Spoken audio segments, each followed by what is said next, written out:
प्यारे बच्चों, आज के वीडियो में हम लोग पूरे परम्यूटेशन एंड कॉम्बिनेशन में बच्चों के द्वारा जो डाउट्स पूछे गए हैं कमेंट बॉक्स में, उन सभी डाउट्स को हम लोग इंक्लूड कर रहे हैं। ये सारे क्वेश्चन एक से एक बेहतरीन क्वेश्चन हैं और सभी कंसेप्चुअल क्वेश्चन हैं। मैंने कोशिश किया है कि एक ही वीडियो में ज़्यादा से ज़्यादा प्रॉब्लम्स को बताने का। इससे क्या हुआ है कि कुछ स्टेप्स को मैंने ओमिट किया है, मतलब कुछ स्टेप को मैंने छोड़ दिया है ताकि उसको आप अपने कैलकुलेशन में, आप अपने कॉपी में उसे कर लेंगे। और लेकिन उनके कंसेप्ट को मैंने एक्सप्लेन कर दिया है, वर्बली मैंने बोल दिया है। आप ध्यान से उन कॉन्सेप्ट को सुने। ओके बच्चों, तो let us start with the doubts of permutation and combination. पहला डाउट आया है एक्सरसाइज 7.3 से, क्वेश्चन नंबर 11। बहुत ही बेहतरीन क्वेश्चन है, एक्सरसाइज 7.3 क्वेश्चन नंबर 11। इसमें एक वर्ड दिया हुआ है परम्यूटेशंस। बहुत ही शानदार वर्ड है ये। इस वर्ड में क्या खूबी है कि सारे के सारे वॉवेल्स आपको एक साथ मिल जाएंगे। जितने भी वॉवेल्स हैं ए, ई, आई, ओ, यू, वो सारे के सारे वॉवेल्स इस एक वर्ड में हैं। और भी कुछ इंग्लिश में वर्ड्स है जिसमें कि वॉवेल्स मिल जाते हैं, लेकिन ये मैथमेटिक्स का एक वर्ड है जिसमें सारे वॉवेल्स आप एक साथ देख सकते हैं। ये जो परम्यूटेशन वर्ड है, गिवन वर्ड इज परम्यूटेशंस, इन विच, इसमें आप देखेंगे तो टी जो है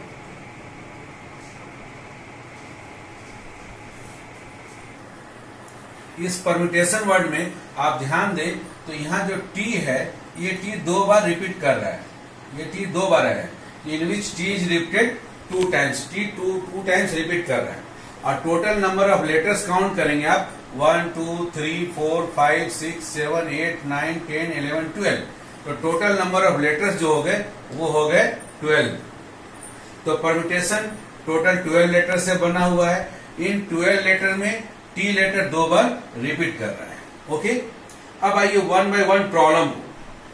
पहला प्रॉब्लम पूछा गया कि नंबर ऑफ वर्ड्स, कितने शब्द हम लोग बना सकते हैं विच स्टार्ट विथ, जो शब्द हैं वो जब भी स्टार्ट होंगे पी से और इंड जब भी होगा वो एस से इंड करेगा। जितने भी वर्ड्स होने चाहिए वो पी से स्टार्ट होने चाहिए और एस से इंड होने चाहिए। तो अर्थात हम लोग पी और एस को फिक्स कर देंगे। पी हमारा पोजीशन फर्स्ट पोजीशन में फिक्स हो गया और एस आखिरी पोजीशन में फिक्स हो गया। रिमेनिंग जो 10 लेटर्स हैं, रिमेनिंग 10 लेटर्स हमको फिलअप करने हैं। तो रिमेनिंग 10 लेटर्स में जो बचे हुए 10 लेटर्स हैं, उन 10 लेटर में टी 2 बार रिपीट कर रहा है और 10 प्लेसेस है हमारे पास। 1 2 3 4 5, इस तरह से बना ले 6 7 8 9 10। तो 10 हमारे पास वैकेंट स्पेस है और 10 हमारे पास लेटर है। उन 10 लेटर में टी 2 बार रिपीट कर रहा है। तो इस काम को हम कितने तरीका से कर सकते हैं? पी तो फिक्स हो गया 1 वे, एस भी फिक्स हो गया 1 वे। बाकी का 10 जो जगह बचा हुआ है, उस 10 जगह पर 10 लेटर को हम लोग अरेंज कर सकते हैं फैक्टोरियल 10 और डिवाइडेड बाई, उसमें चूंकि टी 2 बार रिपीट कर रहा है तो डिवाइडेड बाई फैक्टोरियल 2। इसी को लिखा गया है number of words start with P and end with S, का मतलब है is equal to number of permutations, number of arrangements. इसका मतलब है नंबर ऑफ परम्यूटेशंस निकाले या नंबर ऑफ अरेंजमेंट्स निकाले, इन विच, जिसमें रिमेनिंग 10 लेटर्स, जो बचे हुए 10 लेटर है पी और एस को छोड़कर बचे हुए 10 लेटर्स कैन बी अरेंज, वो आपस में अरेंज हो सकते हैं देमसेल्व्स। कितने तरीके से? Factorial 10 divided by factorial 2। इनको सॉल्व करेंगे तो आपको आंसर आ जाएगा 1814400। इसी का दूसरा पार्ट है क्वेश्चन में। इसमें हम लोग क्या करते हैं कि let us consider A, E, I, O, U, ये सारे के सारे वॉवेल्स को हम लोग मान लेते हैं कि एक सिंगल लेटर है। Let us consider A, E, I, O, U all vowels as a single letter. जब ये सिंगल लेटर हो गया और टोटल परम्यूटेशन में हमारे पास 12 में से हम लोग 5 वॉवेल्स को निकाल लिए तो बच गए 7। तो बचे हुए 7 लेटर्स और इनको हम एक लेटर मान लिए तो टोटल हो गए 8। अब 8 लेटर्स को कहीं भी हमको अरेंज करना है। कितने तरीका से अरेंज होंगे? और उस अरेंजमेंट में क्या है? उस अरेंजमेंट में ये खूबी है कि सारे के सारे वॉवेल्स एक साथ एक लेटर के रूप में है। तो let us consider A, E, I, O, U all vowels as a single letter, then total number of letters हमारे पास हो गए 7 और इनको एक सिंगल मान लिए वो 8। अब 8 लेटर्स को कैन बी अरेंज, 8 लेटर्स को अरेंज कर सकते हैं आपस में। इन फैक्टोरियल 8 डिवाइडेड बाय उन 8 में चूंकि t 2 बार रिपीट कर रहा है तो डिवाइडेड बाय फैक्टोरियल 2 वेज होगा। तो ये आधा काम हुआ अभी। अब आधा काम क्या है कि जहां भी पांचों भॉवेल्स एक साथ हैं वो भॉवेल्स आपस में अपने में कितने तरीका से अरेंज होंगे, किन्हीं भी कोई भी भॉवेल्स किसी को रिप्लेस कर सकता है, यहाँ रिपीटेशन अलाउड नहीं है। इस काम को ये करेंगे फैक्टोरियल 5 वेज में। 5 vowels can be arranged among themselves, आपस में अरेंज होंगे इन फैक्टोरियल 5 वेज में। तो हमारा क्या काम हो गया, दो पार्ट में हो गया। एक काम हो गया कि जब पांचों vowels को एक साथ कर दिए उसको सिंगल लेटर माने, टोटल 8 लेटर को कितने तरीके से अरेंज किए, वो हो गया फैक्टोरियल 8 बाय फैक्टोरियल 2 वेज। ये आधा काम हुआ। इसके बाद दूसरा काम, वो vowels आपस में अगर चेंज करेंगे तो नया नया वर्ड्स बनेगा। वो चेंजेज आप कितने तरीके से कर सकते हैं, तो फैक्टोरियल 5 वेज में कर सकते हैं। हमारा वर्ड्स कब बनेगा, तो बाई प्रिंसिपल ऑफ मल्टीप्लीकेशन से दोनों काम को जब हम लोग फर्स्ट एंड सेकंड दोनों काम को करेंगे, एक के बाद दूसरा फॉलो करेंगे, तब जाके होगा। So by principle multiplication principle total number of words जो हो जाएंगे factorial 8 divided by factorial 2 into factorial 5। इनको सॉल्व करेंगे, आपका आंसर आएगा 2419,200। ये आपका आंसर हो जाएगा। तीसरा मोस्ट इंपोर्टेंट और थोड़ा डिफिकल्ट जो है वो पार्ट है। इसमें बोला गया है कि P और S लेटर के बीच में हमेशा 4 लेटर्स होने चाहिए। P और S के बीच में 4 लेटर, और बाकी आपका 4 यहां पर हो गए, 5 और ये 6 हो गया। 6 के बाद आपका टोटल से 12, तो 6 के बाद 12 में से आपने 6 को अरेंज कर दिया तो बाकी बच गए 6। बाकी 6 को आप अपना अरेंज कर सकते हैं। तो क्वेश्चन क्या है कि P और S के बीच में 4 लेटर होने चाहिए। तो P और S को हम कहां कहां रख सकते हैं। P को हम लोग फर्स्ट पोजीशन में रखेंगे तो S को हमको 6th पोजीशन में रखना होगा ताकि उनके बीच में 4 लेटर्स आ जाए। या P को हम लोग सेकंड पोजीशन में रखेंगे तो S को हमको रखना होगा 7th पोजीशन में ताकि 4 लेटर बीच में है। या P का थर्ड पोजीशन होगा तो S का होगा पोजीशन 8th ताकि 4 लेटर बीच में आए। या P को हम लोग 4th पोजीशन तो S को हम लोग देंगे 9th पोजीशन। P को हम लोग 5th पोजीशन देंगे तो S को हम लोग देंगे 10th पोजीशन। और P को या तो हम 6th पोजीशन देंगे तो P को 6th पोजीशन देंगे और S को हम लोग देंगे 11th पोजीशन, तब उनके बीच में 4 लेटर्स रखे जा सकते हैं। या आखिरी P को हम लोग 7th पोजीशन देंगे तो S को हम लोग 12th पोजीशन रखेंगे ताकि उनके बीच में 4 लेटर्स रखे जा सके। तो P और S के पॉसिबल पोजीशंस ये हमारे पास 1 से लेकर 7, ये 7 पॉसिबल पोजीशंस है। इस तरह से कि उनके बीच में 4 लेटर्स रखे गए हैं। यदि P और S को हम इंटरचेंज कर दे, P के जगह पर S और S के जगह पर P कर दे, तो भी हमारे पास P और S के बीच में 4 ही लेटर्स होंगे। तो P और S के कितने पॉसिबल पोजीशंस हैं, तो P और S के पॉसिबल पोजीशंस है 7 into 2। और उसके बाद बच गया हमारे पास 4 और ये हमारा इधर 6। रिमेनिंग 6 लेटर, रिमेनिंग 4 + 6 10 लेटर्स को किसी भी लेटर्स को कहीं रख दे, कोई प्रॉब्लम नहीं है। तो remaining 10 letters can be arrange in factorial 10 divided by factorial 2, क्योंकि उसमें T 2 बार रिपीट कर रहा है। तो total number of ways bye multiplication principal क्या हो जाएगा, 14 इंटू फैक्टोरियल 10 बाय फैक्टोरियल 2। तो इसको शॉर्टकट में लिखा गया, इसको आप जितना चाहें उतना इलेबोरेट कर सकते हैं, एक्सप्लेन कर सकते हैं। Possible positions of P and S, P और S के जो पॉसिबल पोजीशंस हैं 1 and 6, 2 7, 2nd and 7th, 3rd and 8th, 4th 9th, 5th and 10th, 6th 11th and 7 and 12 and vice versa. और इसका उल्टा भी कर सकते हैं, P के जगह पर S और S के जगह P भी रखेंगे तो भी आपके पास 4 ही लेटर्स उनके पास रखने का जगह रहेगा। So remaining 10 letters can be arrange in, बाकी 10 जगह पर बचा हुआ 10 लेटर्स को अपने में आपस में अरेंज कर सकते हैं फैक्टोरियल 10 डिवाइडेड बाय फैक्टोरियल 2, क्योंकि T इन 10 लेटर्स में 2 बार रिपीट कर रहा है। सो बाय मल्टीप्लीकेशन प्रिंसिपल से टोटल नंबर ऑफ जो वर्ड्स बनेंगे इस तरह से कि P और S के बीच में हमेशा 4 लेटर हो, वो हो जाएगा 7 into 2 इसलिए किए क्योंकि वाइस वर्सा उल्टा भी हो सकता है। P के जगह S और S के जगह P पोजीशन रख दो तो भी P और S के बीच में 4 ही लेटर्स कहलाएगा। और इंटू बाकी रिमेनिंग 10 को अरेंज किया हम लोग फैक्टोरियल 10 डिवाइडेड बाय फैक्टोरियल 2, तब जाके काम कंप्लीट हो गया।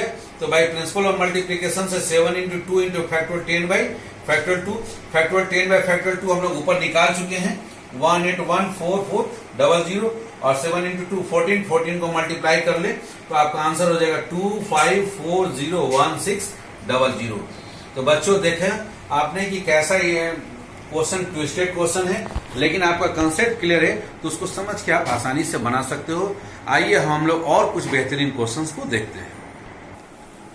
आइए अब हम लोग नेक्स्ट एक्सरसाइज 7.4 से डाउट आया है, उसको हम लोग बनाते हैं। 7.4 क्वेश्चन नंबर 7 है, बहुत ही अच्छा क्वेश्चन है। इसमें टोटल नंबर ऑफ प्लेयर्स की संख्या दी हुई है कि टोटल नंबर ऑफ प्लेयर्स हैं 17 हमारे पास। उन 17 में ये कंडीशन है कि 5 प्लेयर्स हैं जो कि बॉलर है, केवल ये बॉलिंग करते हैं 5 प्लेयर्स। सो अगर 17 में से 5 को माइनस कर लिया जाए तो बच जाएंगे 12 प्लेयर्स। सो रिमेनिंग जो 12 प्लेयर्स बचेंगे, 17 माइनस 5 जो 12 बचे, वे 12 क्या होंगे? वो या तो बैट्समैन होंगे या विकेट कीपर या ऑलराउंडर, सारे तरह का उनमें क्वालिटी होगा। तो हमारे पास सिचुएशन है कि 5 बॉलर्स हैं और बाकी 12 बैट्समैन, विकेट कीपर, ऑलराउंडर, ये सारे हैं। और हमको जो टीम बनानी है वो 11 प्लेयर्स के बनानी है, और उस टीम में ये शर्त दिया हुआ है कि एग्जैक्टली 4 बॉलर्स को आपको लेना है। एक टीम में ठीक 4 बॉलर्स आपको रखने हैं। तो ये 4 बॉलर कहां से सेलेक्ट करेंगे? जो हमारे पास 5 बॉलर है उन्हीं में से सेलेक्ट होंगे, तभी वो 4 बॉलर्स का सिलेक्शन कर सकते हैं हम लोग। Exactly 4 bowlers can be selected. Selection का मतलब हो गया यहां पर कॉम्बिनेशन निकालना है। Exactly 4 bowlers can be selected या grouped selected out of remaining 5 bowlers, out of 5 bowlers, जो 5 बॉलर में से 4 बॉलर्स को सेलेक्ट कर सकते हैं। सिलेक्शन का या कॉम्बिनेशन का नंबर ऑफ वेज होता है 5C 4। इसको सॉल्व कर दे, फैक्टोरियल 5 डिवाइडेड बाय 5 माइनस 4, 1 का फैक्टोरियल जो कि 1 हो गया, इंटू 4 का फैक्टोरियल। फैक्टोरियल 5 को लिख सकते हैं 5 इंटू 4 का फैक्टोरियल, फैक्टोरियल 4 कैंसिल हो गया। अब फैक्टोरियल 1 का वैल्यू 1, जिसका वैल्यू आ जाएगा 5। मतलब 5 में से 4 बॉलर को चुनना हो तो ये क्रिया को, इस काम को हम लोग 5 तरीका से, 5 डिफरेंट तरीका से हम लोग कर सकते हैं। 5 अलग अलग तरह का हमको सिलेक्शन बना सकते हैं, 5 अलग अलग टीम बना सकते हैं जिसमें कि एग्जैक्टली 4 बॉलर्स लिया गया है। अभी काम अधूरा हुआ है, काम आधा ही हुआ है। अभी हम लोग केवल बॉलर्स का सिलेक्शन किए, टीम बनाना है 11 प्लेयर्स का। तो 11 माइनस 4 रह गए 7 प्लेयर्स। अभी भी हमको 7 प्लेयर्स को सेलेक्ट करना है, बाकी है मेरा काम। एक काम हो गया कि 5 में से 4 बॉलर को सिलेक्ट कर लिए, वो हो गया 5 तरीके से। दूसरा काम है कि बाकी जो 7 प्लेयर्स हैं जिनमें कि बैट्समैन है, विकेट कीपर है, ऑलराउंडर है, 7 को हमको बैट्समैन, विकेट कीपर, ऑलराउंडर को चुनना है। कहां से चुनेंगे? तो बचे हुए जो हमारे पास 12 प्लेयर्स हैं उनमें से remaining 7 players can be selected out of remaining 12 players. जो बचे हुए जो 12 प्लेयर्स उनमें से कितने तरीका से होगा? तो 12C 7 वेज। इसका formula factorial 12 divided by 12 minus 7, 5 का फैक्टोरियल इंटू फैक्टोरियल 7। फैक्टोरियल 12 को आप ब्रेक कर दे, 12 into 11 into 10 into 9 into 8 into factorial 7 divided by 12 minus 7। 5 का फैक्टोरियल को 120 हमने बोला है कि एक वैल्यू को याद कर ले। फैक्टोरियल 5 का वैल्यू 120 इंटू फैक्टोरियल 7। फैक्टोरियल 7 को कैंसिल कर दे, 12 इंटू 10 120 कैंसिल हो गया। 11 इंटू 9 99 इंटू 8, 99 को 8 से मल्टीप्लाई कर दे, ये आ गया 792। मतलब 12 बचे हुए खिलाड़ी में से 7 खिलाड़ी को चुनने का तरीका हो गया हमारा 792। और हमारा काम कब कंप्लीट होगा? जब दोनों काम होगा। तो एक के बाद दूसरा फॉलो हो रहा है। So by principle of multiplication, by multiplication principle, total number of जो टीम्स बनेंगे, पहला जो हो गया 5C 4 इंटू दूसरा 12C 7, दोनों का वैल्यू निकाला गया है। 5C 4 हो गया 5 इंटू 12C 7 हो गया 792, दोनों को मल्टीप्लाई कर दे तो 3960 टीम्स आप बना सकते हैं। इतने सारे टीम्स, डिफरेंट टीम्स पॉसिबल है जो कि आप बना सकते हैं। ओके बच्चों, आइए अब हम लोग 7.4 से आगे बढ़ते हैं। मिसलेनियस एक्सरसाइज, 7 एक्सरसाइज का मिसलेनियस। इस एक्सरसाइज से 3 क्वेश्चन पूछे गए हैं और स्पेस की कमी होने की वजह से मैं बाकी चीजें आपको भरवली एक्सप्लेन कर दूंगा, लेकिन वे ऑफ राइटिंग में आप चाहें तो इसको और एलेबोरेट करके और एक्सप्लेन करके आप लिख सकते हैं। ओके बच्चों, तो आइए हम लोग क्वेश्चन नंबर 4 देखते हैं। क्वेश्चन नंबर 4 में दिया गया एक वर्ड है एग्जामिनेशन। हमको एक वर्ड दिया गया है एग्जामिनेशन। ये एग्जामिनेशन वर्ड कितने लेटर से बना है काउंट करेंगे आप। 1 2 3 4 5 6 7 8 9 10 11 is made up of 11 letters. Examination is made up of 11 letters, 11 letters के बने हुए। इन विच इसमें आप देखें तो आई आपका कितना हो गया, 2 बार रिपीट कर रहा है। उसके बाद ए को भी देखें आप, ए भी 2 बार रिपीट कर रहा है। एन को देखें तो एन भी 2 बार रिपीट कर रहा है। In which I, A and N repeat 2 times each, प्रत्येक 2 बार रिपीट कर रहा है।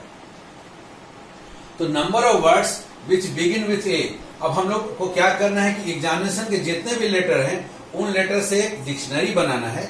डिक्शनरी, अल्फाबेटिक डिक्शनरी, आप जानते हैं कि सबसे पहले ए से बनने वाले वर्ड्स लिखे जाएंगे। उसके बाद नेक्स्ट डिक्शनरी में, चूंकि जो भी लेटर्स लेने हैं एग्जामिनेशन में जो लेटर है उन्हीं को इस्तेमाल करना है। तो ए के बाद अल्फाबेटिक ऑर्डर में ई आएगा, ई से बनने वाले वर्ड्स निकाल सकते हैं। ई के बाद फिर नेक्स्ट जो आपका आई आएगा, आई से बनने वाले वर्ड्स निकाल सकते हैं। लेकिन एग्जामिनर ने पूछा है कि ई से स्टार्ट होने वाला जो भी वर्ड होगा उससे ठीक पहले, ई से स्टार्ट होने वाले वर्ड से ठीक पहले कुल कितने लेटर्स बनते हैं। ई से ठीक पहले हमारा एक ही लेटर है ए से स्टार्ट होने वाले हम लोग वर्ड्स बनाते हैं। ए से स्टार्ट होने में अगेन यहाँ पर आप देखेंगे कि ए तो आपने फिक्स कर दिया कि ए भाई अब फिक्स हो गया। ए जब आपने फिक्स कर दिया, एक लेटर फिक्स हो गया, बच गया आपके पास 10, तो 1 2 3 4 5 6 7 8 9 10, तो रिमेनिंग 10 में कोई भी 10 लेटर्स जो बचा हुआ 10 लेटर्स है, 10 लेटर्स को आप अरेंज कर सकते हैं फैक्टोरियल 10 डिवाइडेड बाई, अब वो जो 10 लेटर बने उस 10 में आपका अब ए सिंगल ही है, क्योंकि एक ए को तो आपने फिक्स कर दिया। अब आपके पास एक सिंगल ए बचा हुआ, ए हमारे पास जो 10 में है वो डिस्टिंक्ट कहलाएगा। तो बाकी के 10 में हमारे पास कौन कौन रिपीट किया है, आई हमारा 2 बार रिपीट कर रहा है और एन 2 बार रिपीट कर रहा है। सो यदि ए को हम फिक्स कर दे फर्स्ट पोजीशन में, तो बचा हुआ 10 लेटर में आई 2 बार रिपीट कर रहा है एंड एन 2 बार रिपीट कर रहा है। तो यदि फर्स्ट लेटर ए हो तो टोटल नंबर ऑफ उस समय अरेंजमेंट, टोटल नंबर ऑफ जो वर्ड्स बनेंगे वो कितने हो जाएंगे, फैक्टोरियल 10 डिवाइडेड बाई, यहाँ चूंकि परम्यूटेशन का केस है, फैक्टोरियल 10 डिवाइडेड बाई जो लेटर जितने बार रिपीट कर रहा है, आई 2 बार रिपीट कर रहा है सो डिवाइडेड बाई फैक्टोरियल 2, और एन 2 बार रिपीट कर रहा है इसलिए divided by factorial 2।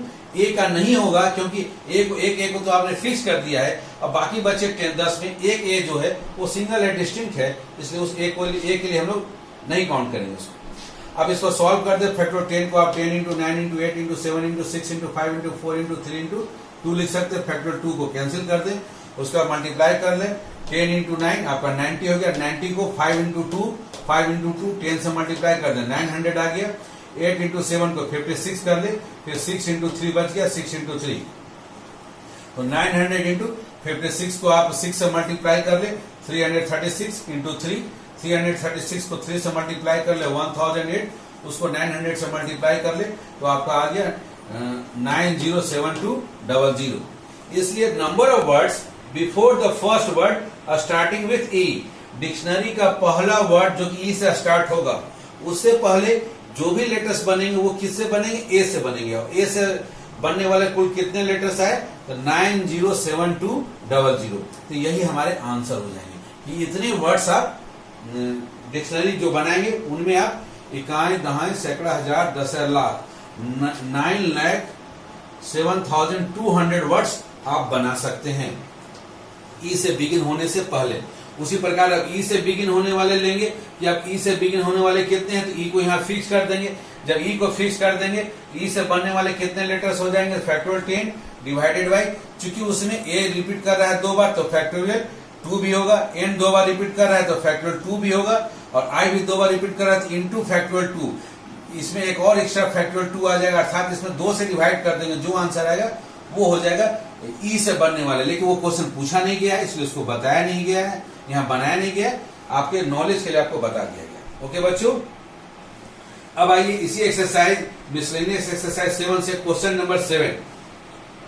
Question number 7 में बोला गया है कि एक क्वेश्चन पेपर है, उस क्वेश्चन पेपर में टोटल 5 क्वेश्चन है। पार्ट 1 में क्वेश्चन पेपर को 2 भाग में डिवाइड किया गया है, एक है पार्ट 1 और दूसरा है पार्ट 2।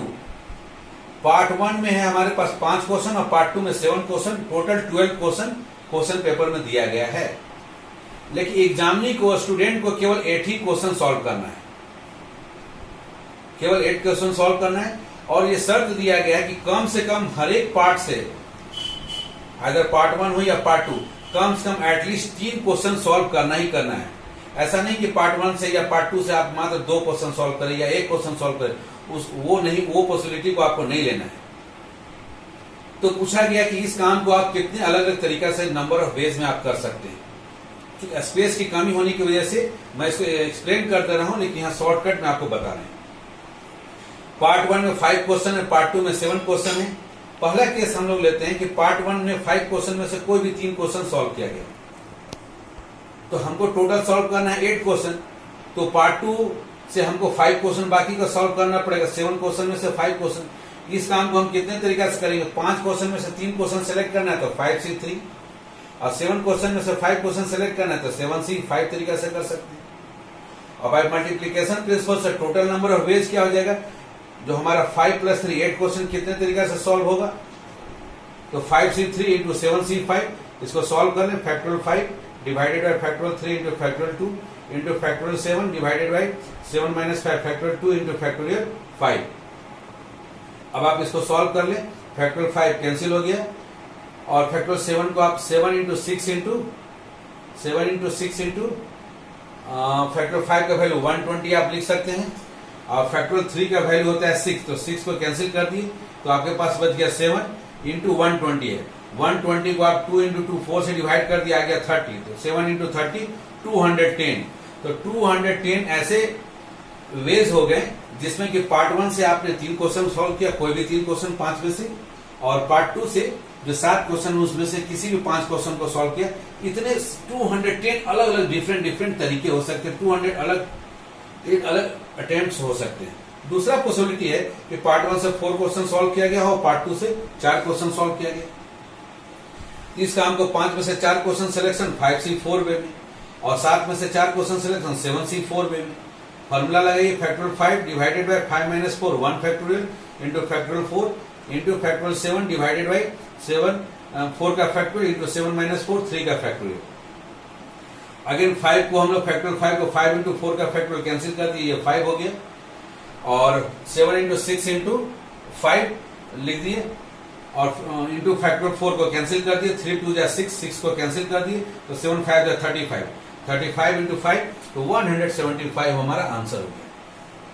तीसरा और आखिरी पॉसिबिलिटी है कि पार्ट 1 का 5 क्वेश्चन में से 5 क्वेश्चन सॉल्व कर दिया गया, और पार्ट 2 से चूंकि 8 ही क्वेश्चन सॉल्व करना है तो 5 ऑलरेडी सॉल्व हो गया, तो 3 क्वेश्चन हम लोग पार्ट 2 से सॉल्व। तो ये हो गया 5C5, 5 में से 5 क्वेश्चन सिलेक्शन करना है 5C5, और 7 में से 3 क्वेश्चन सिलेक्शन करना है 7C3। बाय मल्टीप्लीकेशन प्रिंसिपल से total number of ways of selection of 8 questions, इस केस में हो जाएगा 5C5 इंटू 7C3। 5C5 को लिख सकते हैं फैक्टोरियल 5 डिवाइडेड बाय फैक्टोरियल 5 5 - 5 0 का फैक्टोरियल जो कि होता है 1 into factorial 7 divided by factorial 4 7 - 3 4 का फैक्टोरियल। फैक्टोरियल 5 कैंसिल हो गया 1। फैक्टोरियल 7 को अगेन आप अभी जैसे सॉल्व किए 7 इंटू 6 इंटू 4 आप फैक्टोरियल कैंसिल कर दिए, 3 का फैक्टोरियल 6 को कैंसिल किया, 7 5 जा 35 आ गया।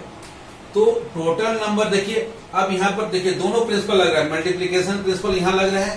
पहला केस में भी 8 क्वेश्चन सिलेक्शन हो गया, और अथवा दूसरा केस में भी 8 क्वेश्चन सिलेक्शन हो गया, अथवा और तीसरा केस में भी 8 क्वेश्चन सिलेक्शन हो गया। तो अब फंडामेंटल प्रिंसिपल ऑफ एडिशन लगेगा। जैसे अभी हम लोग मल्टीप्लीकेशन प्रिंसिपल लगाए, अब हम लोग एडिशन प्रिंसिपल लगाएंगे, क्योंकि पहला केस में भी काम हो गया, और दूसरा केस में भी काम हो गया, और तीसरा केस में भी काम हो गया, तो तीनों को जोड़ देंगे। 210 प्लस 175 प्लस 35 टोटल 420 अलग अलग तरीका से, डिफरेंट तरीका से और स्टूडेंट क्वेश्चंस को अटेम्प्ट कर सकते हैं। मतलब 420 अलग अलग आंसर्स हो सकते हैं, पॉसिबल आंसर्स हैं। ओके बच्चों, आइए अब इसी मिसलेनियस का आखिरी क्वेश्चन जो डॉट में है, क्वेश्चन नंबर 10। यहां पर दिया गया है टोटल नंबर ऑफ स्टूडेंट्स है हमारे पास 25। उन 25 में एक शर्त है कि 3 स्टूडेंट स्पेसिफिक स्टूडेंट है, विशेष तरह का स्टूडेंट है। वो 3 स्टूडेंट्स या तो एक्सकर्शन पार्टी में जाएंगे या फिर नहीं जाएंगे। एक एक्सकर्शन पार्टी लेकर जाना, एक्सकर्शन का मतलब हो गया बाहर हमको एक पार्टी के लिए ले जाना है, कुछ एजुकेशन वगैरह से संबंधित कुछ सीखने के पर्पज से, और उस एक्सकर्शन पार्टी में मैक्सिमम हमको 10 ही स्टूडेंट्स को लेकर जाना है। और इसमें शर्त है कि उस 10 में या तो 3 स्टूडेंट जाएंगे, जो स्पेसिफिक 3 स्टूडेंट है, या तो जाएंगे या फिर नहीं जाएंगे। तो यहाँ दो पॉसिबिलिटी है, स्पेस की कमी होने की वजह से हम लोग डायरेक्ट यहाँ एक्सप्लेन करते हैं, आप चाहें तो वर्ड्स में आप लिख लेंगे। जो 3 स्टूडेंट्स हैं, स्पेसिफिक स्टूडेंट, उन तीन जो वो तीनों स्टूडेंट जब जाएंगे तब क्या होगा, जब 3 स्टूडेंट है, तीनों का सिलेक्शन हो गया जाने के लिए, तो 3C3 तरीका होगा। टोटल है हमारे पास 25 स्टूडेंट, 25 में से 3 माइनस कर दिए तो बच गया 22। 3 स्टूडेंट चूंकि सिलेक्शन हो चुका है, वो जाएंगे ही जाएंगे, तो बाकी 22 में से हमको केवल 7 स्टूडेंट्स ही ले जा सकते हैं, क्योंकि एक्सकर्शन पार्टी के लिए मैक्सिमम हम लोग 10 ही को ले जाना है, 10 से ज्यादा नहीं ले जा सकते। 3 ऑलरेडी सिलेक्शन हो गया, तो 7 का सिलेक्शन करेंगे बचे हुए 22 में से। काम हमारा मतलब एक्सकर्शन पार्टी कब होगा कंप्लीट, जब 3 में से 3 को सिलेक्ट कर ले एंड 22 में से 7 को सिलेक्ट कर ले, तो 3C3 इंटू 22C7, ये हो गया टोटल नंबर ऑफ वेज हो जाएगा बाय प्रिंसिपल ऑफ मल्टीप्लीकेशन से। अथवा होने की वजह से यहाँ एडिशन, उन 3 में से एक भी स्टूडेंट को नहीं लेगा, तीनों को एक्सक्लूड कर दिए भाई, उन लोग किसी डिफिकल्टी की वजह से उन लोग को एक्सक्लूड कर दिए कि आपको नहीं ले जा सकते हैं। तो बाकी का बचा हुआ जो 22 स्टूडेंट्स, उसी में से 10 को हमको सिलेक्शन करना होगा, 22C10। अब 3C3 को सॉल्व करेंगे तो इसका वैल्यू 1 आता है, तो 1 इंटू 22C7 आ गया। 3C0 का वैल्यू भी 1 होता है, तो 1 इंटू 22C10 हो गया। तो आंसर हो गया 22C7 प्लस 22C10। इसको आप चूंकि स्पेस का कमी, इसको आप सॉल्व करेंगे तो आपको आंसर आ जाएगा 170544। इसको सॉल्व करेंगे तो 646646, दोनों को ऐड कर देंगे तो 817190, ये आपका आंसर हो जाएगा। तो बच्चों आपने देखा ये परम्यूटेशन एंड कॉम्बिनेशन आपके डेली लाइफ से कैसे रिलेटेड है, और डेली लाइफ के बहुत सारे आपको डिफरेंट सिचुएशन को ये सॉल्व करने में मदद करता है। बच्चों में ये हमेशा क्यूरियोसिटी रहता है कि हम मैथ्स पढ़ क्यों रहे हैं, इसका कहाँ यूज है। तो आप देख सकते हो कि आपके डेली लाइफ के बहुत से समस्याओं को परम्यूटेशन एंड कॉम्बिनेशन आसानी से सॉल्व कर सकता है। ओके बच्चों, अभी भी फिर भी अगर किसी के पास कोई और डिफिकल्टी रह गई है तो वो मेरे कमेंट बॉक्स में जरूर सेंड करें, और यदि ये वीडियो आपको पसंद आए, लाइक आए, तो आप इसको लाइक करें, सब्सक्राइब करें और बेल आइकन दबाना ना भूलें, ताकि नया वीडियो आए तो आपको तुरंत इसकी सूचना मिल जाए। Okay, thank you so much बच्चों।